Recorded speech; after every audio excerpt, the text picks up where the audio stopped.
deal. Because the murder is a more important crime than drugs. Absolutely. Drugs, yeah. Okay. You know? So that crime right there, that's how they're going to probably solve that crime if it was a gang type situation, because they have informants out in the street. They've got to determine also whether or not the person is credible. And this is where a lot of these things break down, is somebody appears to be credible, but they're just... Seasoned street cops and investigators in a city like Los Angeles, those guys and those gals know who's credible. You don't think that there are cops in a big city like that are going to shortcut? They might. I mean, because if it's gang members, they might not feel as though that they're important victims. They might have that bias. They could shortcut it. They could. That happens all the time. You know, people will shortcut an investigation and they'll come together with bad evidence or incorrect evidence, or not forensically scientific evidence. We got to talk about the OJ investigation one of these days. Not today. I know we don't have time for today, but so if for some reason the gang angle doesn't work out, what they're going to do is they're going to get video surveillance from the area, and they'll try to identify either the perpetrators through facial recognition, or they'll try to identify the vehicle and maybe identify the license plate. And yes, go ahead. They want to look at the vehicle, the license plate, blah, blah, blah, all this stuff. But I think you said if this doesn't work out, they'll go to this, but they'll do both. Yeah, they're going to go both paths, but maybe the gang path definitely might just put them right on their target and they'll get them right away. But yeah, if obviously when they go through the trial process, video evidence of the defendants getting out of a vehicle and identifying those defendants, and that vehicle is registered to James Lawrence, that's going to be a lot more evidence. And also what they use is they can use cell phone evidence. So if you're in a small little neighborhood, like right now in this little neighborhood where we're doing this podcast, there's not a lot of people. So if something happened, they could grab cell phones from people in this area, and they might be able to make a determination that, what were you doing in that neighborhood, right, at 1:30 in the morning? Your cell phone was on, you used it 3 or 4 times, you were right in the area of that shooting. This is somebody who lives in the neighborhood. Well, either someone who lives in the neighborhood, obviously they would be there, but someone outside of the neighborhood. So they could get cell records? Absolutely. And they could basically collect cell activity from inside the perimeter? Inside that area, and see whose cell phone was in there. Now, when they go to the crime scene, that's fascinating, by the way. But that only works if there's not a lot of cell phones operating in that area at that time. If you're talking downtown LA, there's a shooting at 2 p.m, there's thousands of cell phones. Yeah. How are you going to make that determination? But at 1:30 in the morning, there might only be 30 cell phones in that area. You just track down all those cell phones and speak to all those people. It takes a lot of time, a lot of legwork, but that's how they solve some crimes with cell phone data. How specific how specific is the data? Would it show that I'm in your backyard? It's going to be typically absolute latitude and longitude. Really? Yeah, because a cell phone will ping off towers every few seconds. So if you have your location services on in your cell phone, you can go into your cell phone. I can go into your cell phone as an investigator, and I can see the last 100 locations you were at. So, if you have an ex-wife, Dave, you can find out she's supposed to be at work. You just grab her cell phone, go into her location services, and you're going to get a rolling line of latitude and longitude coordinates of where she was that day. Perfect. Absolutely. You're all set, Dave. All right. They'll never get over on you anymore. No, never again. I just have to teach you how to put the latitude and longitude into a computer program, and it'll put it right up on the map for you, baby. That sounds trouble. That sounds like. And then trouble. lastly, on this type of case, I had one other question. This is about the crime scene. Okay. In a shooting like that, somebody who's trained in this, they come in and they determine where the gunshots came from. Yeah, they'll have ballistics people, and they'll get angles, and they'll get direction of the gunshot. Geometry. Geometry? Is this geometry? I would think it is. Okay. Yeah, I know. I can tell you'd paid them out much attention to geometry. They have computer programs that you put in you input the data. Okay. And the computer will give you a model of the most likely location of where the trajectory of that round came from. Based on the angle. We think he was standing here. We see the angle of entry.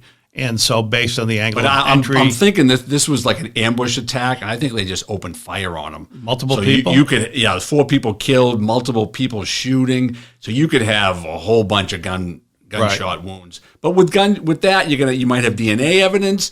someone had to load those guns. Right. So you might have a partial print on the shell casing that ejected from the weapon on scene. And that basically tells you where to look for it partly tells you, well, I guess it paints the whole picture. Like they came in from here.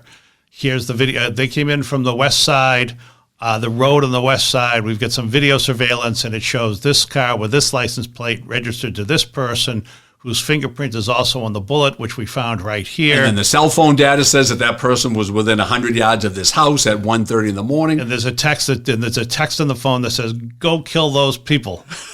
Kill the Crips. They're having a cookout at 1:30 in the morning in Inglewood, California. You know what? I tell you what, it was probably just a neighbor got sick of the noise. Yeah. So that's precision investigation. Right. And I guarantee you that by the time we do our next week's podcast, that crime will be solved. Right. Okay. I'm going to bet you $5, me and you, Dave. No, I won't, because I'll tell you why. Because it's a high profile, it's a type of crime that makes people feel very scared. unsafe. Right. And you want to know why also it's going to be solved? Guess what's happening there in a couple of weeks in Inglewood, California? The Super Bowl. Oh. I think you want random bloodthirsty murderers running the streets of Inglewood? No, you're not. During the Super Bowl weekend? Other than the two teams? No. Yeah, other than the guys that play in the teams, you don't want them out there. Yeah. That's interesting. All right. That's true. They clean up the town, so to speak, before big events. Like the Olympics, they like in Brazil where they had the Olympics a few years ago. They had like 1,000 street kids gone missing. Oh, is that right? We won't even get into that. All right, let's go to the next thing on our agenda. Is a precision type crime scene. So this is when it goes well. Well, I think the one that we just talked about at Inglewood is gonna go well. But I think this one that we're going to talk about, the young girl, Brianna Kupfer, 24-year-old murder victim who was stabbed to death in California while working in a furniture store. Yeah. That went well. For the person who was murdered, it didn't go well, but for the investigators, it went extremely well. Yeah. They were able to solve that crime within a few days. And the importance of solving that crime, it was a motiveless crime. What was the connection? Just randomly, some street person with mental health issues walked into the store. She actually texted one of her friends. She's getting a bad vibe about this individual in the store. And 15 minutes later, another patron came in and found her murdered. So how did they solve that crime? I would say more likely than not, if there was DNA evidence. Now, she was dead at the scene.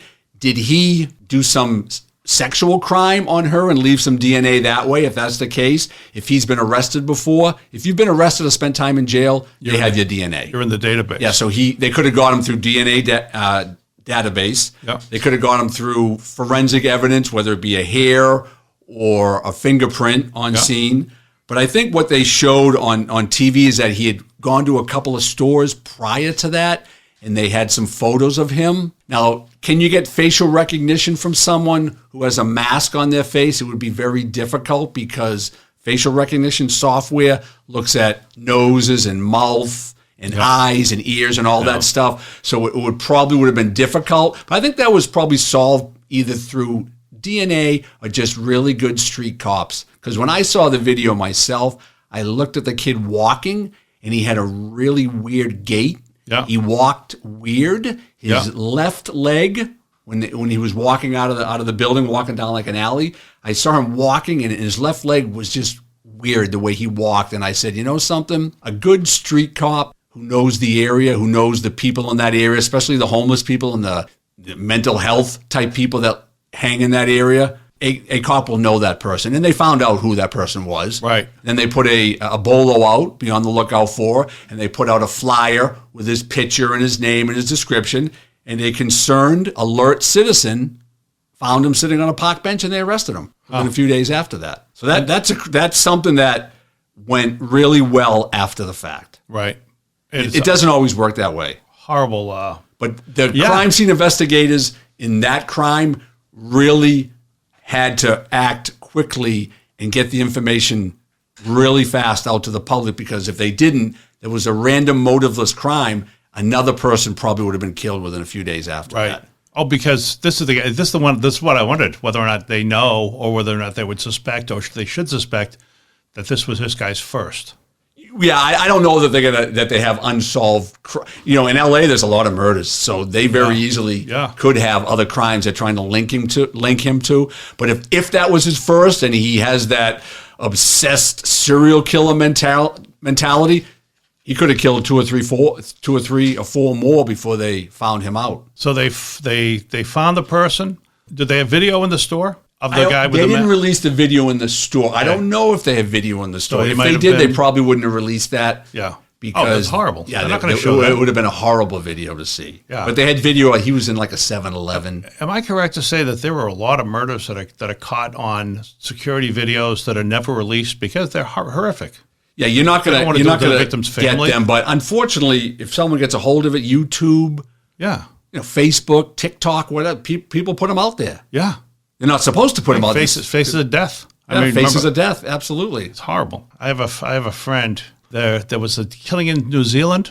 Did you ever see the video of the killing in New Zealand, the mass killing about 1.5 years ago? I don't think so, no. There was a mass killing in New Zealand it was on Facebook. Yes, I know I didn't see it though, but I know what you're talking. The guy Facebook lived it, correct? Yeah. Yeah. And one of my buddies is like, well, I don't know, it looked like it was fake the way that they were dropping. That's not the way that people die. And I'm like, who have you ever seen die? Who have you ever seen get shot? Yeah. And it's like, my guess that when people get shot in real life, have you seen people shot in real life? I've seen the aftermath of a shooting when someone was on the ground. Okay. But have I actually seen someone shot and drop? Well, yeah, I've seen someone, it was a suicide, a guy shot himself. Ugh. I've seen that. Thing to see. They just kind of go limp. That's what I would think. I would think that they don't go, you got me, and grab their chest. Well, this individual didn't know. No, most of them, again, I'm not an expert. I've never seen anybody, and nor my friend, but now he's a big expert on it because he saw it on Facebook Live. He saw it on Facebook Live, and I think he heard about it on one of the networks. And that's the thing, like, my understanding is that the way people die in real life is a lot different than the way people die on TV. Yeah. And hopefully you're never going to see the No, you wouldn't want to see that. You wouldn't want to see that because you speak to any cop who's been to crime scenes, whether it be murder scenes or suicide scenes or bad car accidents where young kids have died or anyone has died. They kind of imprint into your head and you always have them there. But obviously you kind of block them out. But yeah, no one really needs to see that. You don't need to see that. No one needs to see that. Yeah.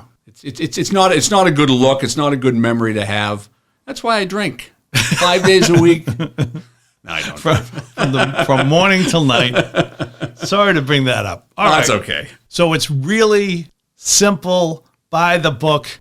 Anybody who's well trained can do it. So it always goes right, securing the crime scene. Now, unfortunately, it doesn't because you do have that unknown factor. You may have a rookie police officer who has never done it before, and he lives in he's a cop in a small community, and he has to secure a scene, and he got out of the academy yesterday, and he's going to wait 3 or 4 hours. Or he's been a cop for 3 years, and no one's gotten killed. So there's always that unknown where you don't have someone who's skilled enough to secure a crime scene, and evidence can get destroyed, especially if it's outside, or evidence can get misplaced, or people can come in and take evidence that they're not supposed to take. Because I got a couple of little stories of crime scene blunders for you, Dave. And the first one. And let me just get this. I just want to get this, because could it also be that you've got a veteran cop and who doesn't give a shit?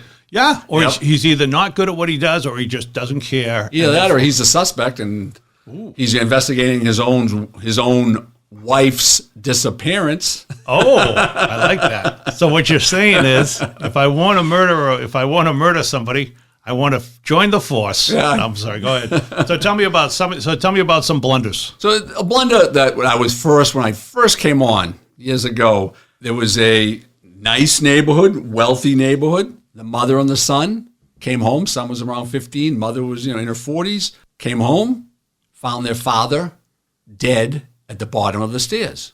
Second floor, you walk down the little spiral staircase, he was dead at the bottom of the stairs. There was very, very little blood, just a little blood on the corner of his ear. So they called the police officers. Cops showed up, paramedics showed up, pronounced him dead. They figured, well, he must have just fell down the stairs, because people do accidentally fall down the stairs and they hit their head. And I've gone to calls like that where people